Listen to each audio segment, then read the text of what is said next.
Hi, David Golan here. My student number is 118-62603B. I am on Warramai country in Foster at Stocklands with my budding medievalists here, and we are going to do a modern day medievalism. Let's go.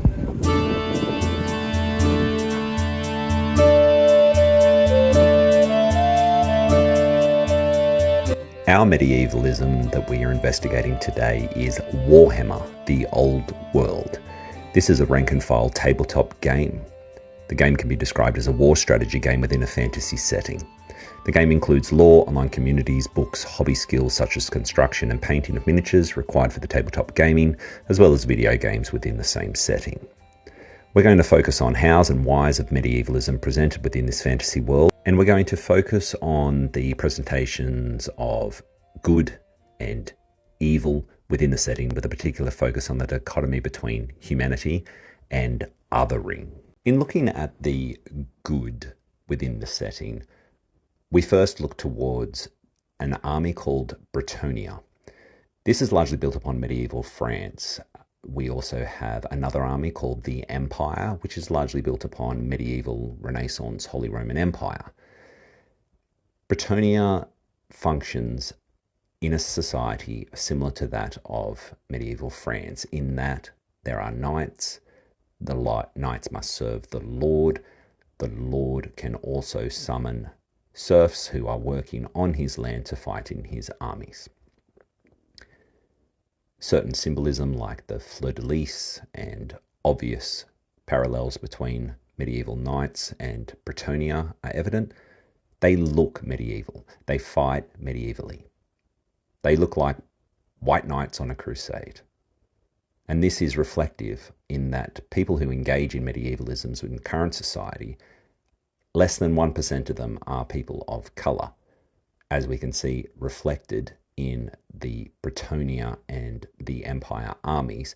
They are largely representing Western white Europeans. This mirrors the medieval European thought of the West as the good guys, which is a trope that has been hijacked by right-wing white supremacy, just as it was in the medieval world when thinking about Christendom and all others not being of certain character.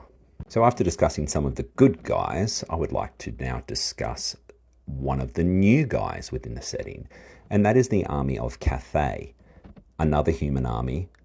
This is representative of much of the interactions between Europe and Asia that precipitated technology and intercultural advancements that happened in medieval times. So just as in medieval times, it was largely an economic relationship, just as the inclusion of this new army, which is new to the Warhammer, the Old World setting, is the inclusion of this Eastern army with obvious Asian aesthetics. And this is to appeal to modern consumers and growing Asian markets, which I argue is a medievalism in that the interactions with the Asian market are for European trade wealth. In looking at the Far East in the army of Cathay, and then the West with Bretonnia and the Empire, we want to look at the actual map that the Old World is set in. Warhammer the Old World is a map that mirrors Europe, with the perceived bad guys coming from the north, and this is the armies of Chaos that are represented as Vikings in the lore. In the south, we have the Tomb Kings, which are skeleton walking dead, and they are themed around Egyptian culture. In the Near East, we have the bad guys, orcs, goblins, ogres, and beastmen. Now, this is mirroring the medieval European thought, again, of the good guys in the West, surrounded by the evil. It quickly became evident to me when investigating Warhammer the Old World and its medievalisms that, for brevity, I would need to concentrate on just a few aspects. And for this, I'm going to focus on the evil that is the orcs and goblins. I will argue that goblins look like the medieval perceptions of Jews. If we take a look at this image, which is used in advertising for Warhammer the Old World, we can see that the goblins, as part of the orcs and goblins army, are represented as hooked noses with horned heads and pointed caps. Now, these are all European tropes that represent Jews. The horned head of Moses is used as an anti-Semitic trope in medieval primary documents such as the Hereford Mappa Mundi. And if we have a look at that map, we can see that Moses is represented as having horns. These horns are mirrored on the leader that we can see on our image of the goblins. Taking a look at other European primary sources, we can see Jews represented again as humanoid but beastly.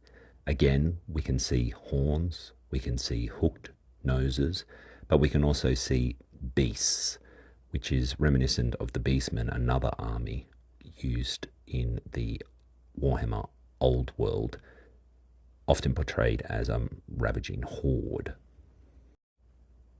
The pointed hats, too, have been used in medieval depictions of Jews. For example, in the Holy Roman Empire, Jews were required to wear pointed hats, the Judenhut in German, or in Latin, the Pelleas cornutus, which is a horned skull cap.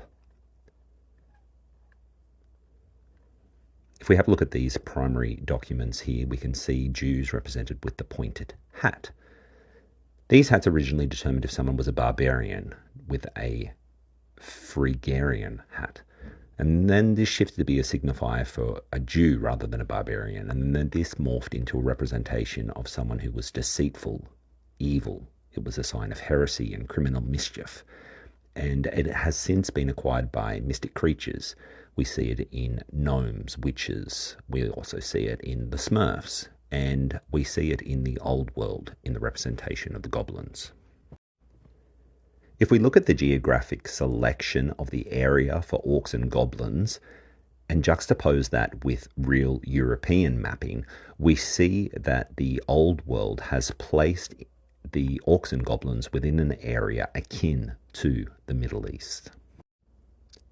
Warhammer The Old World is a reboot. It is similar to when a popular series such as Batman returns back to the start and relaunches as Batman Begins. However, we know the story of what will happen.